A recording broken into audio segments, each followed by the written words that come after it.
Alright, so this planet I'm setting up to create the P2 material biocells, and that is done by extracting P0 elements, carbon compounds, and noble metals. And this barren planet has a pretty good uh, selection of those resources. And these two right now, carbon compounds over there, noble metals down here, those are pretty close, so we're going to build right in the middle so we have access to everything. So, first thing I have to do is launch a command center. I usually like to, you can put it anywhere on the planet, but it's handy to put it right near your base so that when you zoom in, it zooms in on the on your PI facilities. So, and so that's submitted, and then you got to upgrade the power levels to the maximum. That's the most expensive thing. Do that. Usually need about 7 million per planet with this setup. So, let's see. Alright. Now, what we do is we set up the basic bones of the base. And what we do is we have everything's sort of centered around a spaceport.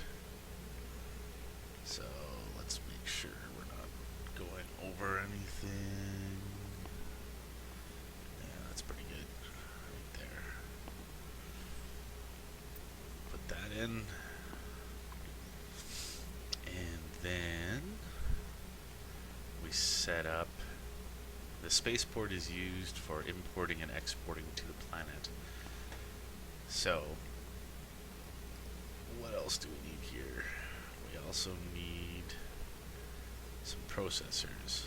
So, we're going to build. The best thing to do is to get everything as close to each other as possible, because the shorter the links you have to build, the less power it uses, and the more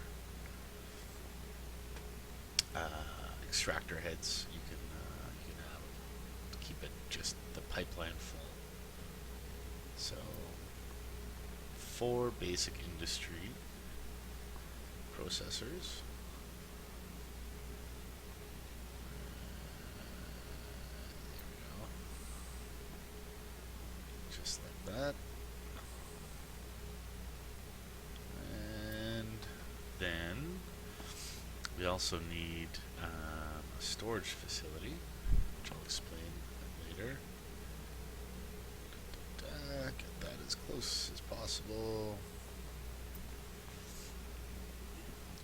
And 2 advanced facilities. So the basic ones convert P0 to P1, and the advanced ones create P1 to P2.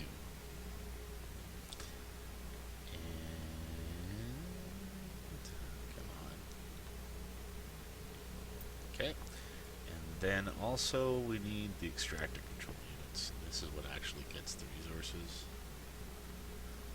Let's get it nestled in as close as possible.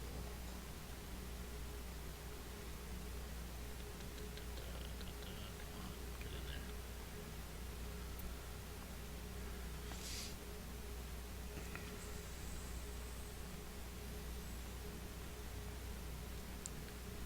Come on. Go. So those are all the things, and then we need to submit that. So those are building. Now, links. So links are the paths that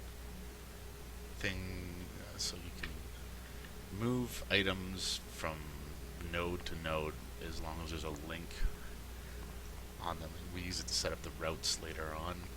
But basically, and then I'm building these links quickly by holding down Control, clicking, letting go of control, and then clicking again. So control, click, and let go of control, let go. And then so these are going, so the flow is the extractors get the P0 from the two hotspots, and then they go into the storage container, which is essentially a buffer, because they will fill up fast.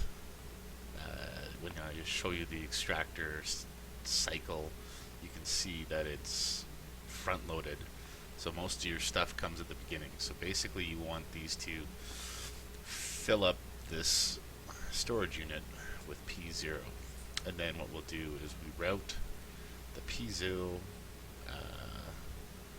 to the basic facilities, which will convert them to P1. Now, we might have to add other links here, but we won't for now, because we can actually go from the storage unit to this first one, and then to this one. And then these ones go to we use the shuttle pad, or the spaceport, as essentially another storage container, and I'll explain that a little more. And then that's it for the links. So now what I like to do is set up the schematics. So I'm making biocells, which means I need to convert the carbon compounds into biofuels and the noble metals into precious metals. So these two are going to be the biofuels. So install the thing, and then what I do is I say, okay, that's the output, and I'm going to route it to the spaceport. Create route. So click the biofuels, install, create route, spaceport. And this one is precious metals. So choose precious metals, install it, create route to the spaceport. Precious metals, install it, and route it to the spaceport. And then these two are the advanced factories, and they are going to be what's actually making the biocells. So install biocells, and then route this also back to the spaceport. So biocells, and then route it back to the spaceport. Okay, let's submit that. Of course, there's nothing running. Okay. So, basically, go over the flow again once more. These extractors will extract both carbon compounds and noble metals and push it into the storage unit. And the storage unit is going to route those to the specific basic factories. The basic factories are going to churn away at the product and then push it back to the spaceport, and then we'll set up routes in the spaceport to the advanced factories. And then once those are done, it'll go back to the spaceport. And the reason we do this is because every time you upgrade a unit, it reduces the volume. So our spaceport won't fill up nearly as fast as the storage container. Alright, so let's get the survey in. So click on the extractor and click survey. And now we're going to let's do the carbon compounds first. First I'd like to see how many heads I can get total. I think I should be able to get 10. Oh no. Damn it. Not quite enough power. Well, that's crappy. Guess it'll be uneven. So let's see here. Change the extraction area size so that it runs for about a week. And move it over to the hotspot. So this is so much stuff. The problem with having uneven extractor heads is you get one P0 overfilling the other. So I might, just for now, just do 4 and 4, because I think it'll be pretty even that way. It's more important to be balanced than to have one being more than the other. And the reason for that is that you're gonna lose P0 in this process anyway, because the storage container will fill up more than your extractor can handle, or your storage unit can handle. So that's about right. Let's see here. So we have, if this being, we'll see what those are pretty high numbers. That'll fill up super fast. So again, you see this is like the full week, and at the beginning most of the stuff is like, it starts off getting tons and tons of units, and then it ends up going down to like a eighth or something like that of the original amount at the beginning. So alright, install that program. And then this one is noble metals. Let's see here. 2, 3, 4. Yeah. 7 days or so. Run for a week. I usually interrupt it before it's done anyways, because I get bored. It seems like it's going to be about the same, so I might just do 4 as well.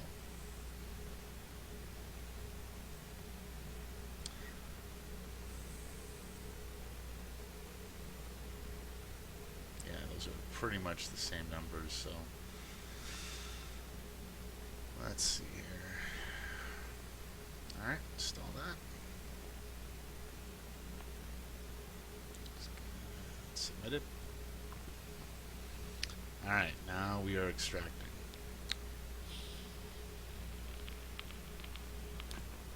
So what we have to do now is route the product to the storage container. So click on products, carbon compounds, to the storage container. Likewise, route the noble metals to the storage container. Okay. Now,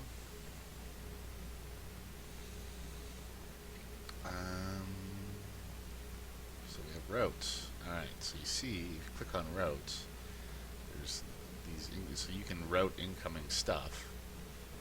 And so, click on carbon compounds. We're going to route it to one of the basics. And so we create the route, and then create the route for the other one.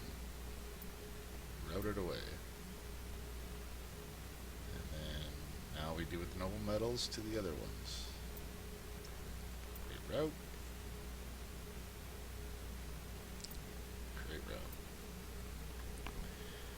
Okay, so the P0 is getting routed to the basics. Now, let's submit that. We've already got the product getting routed. You can take a look and see there's incoming carbon and outgoing biofuels. And on these ones, you can see that there's transiting stuff. So this is the one that's going from to the outer reaches one. Now, so we've got all the P1s going to the spaceport. So we need to route those P1s to the advanced factories. So we click on, there's nothing in there yet, which is fine. So with this thing, you can see the routes are already set up. Biocells incoming from the advanced, and then all these incoming P1s from the basics. So all we do is click on the biocell or biofuel and route it to the advanced. Click on biofuel, route it to the advanced. Precious metals, route it to the first advanced. metals, routed to the second advanced. Submit it, and that's it. So yeah, it takes about 6 million or so to set it up. This setup, once it's running, will essentially be at maximum output. It should be making 10 units per hour, which is pretty good. It's about 1.5 million a day, all things being said and done. And then all you need to do is, every once in a while, launch your biofuels, and yeah, that's it. What I do is I collect all the P2s from all the different planets, and then I have one planet that is set up as a massive factory planet, which converts P2 materials to P3. And again, the reason I do that is because it's less volume to move P3 than P2. And when you're moving stuff in and out of a wormhole, you want to have as little as possible. So, there you go.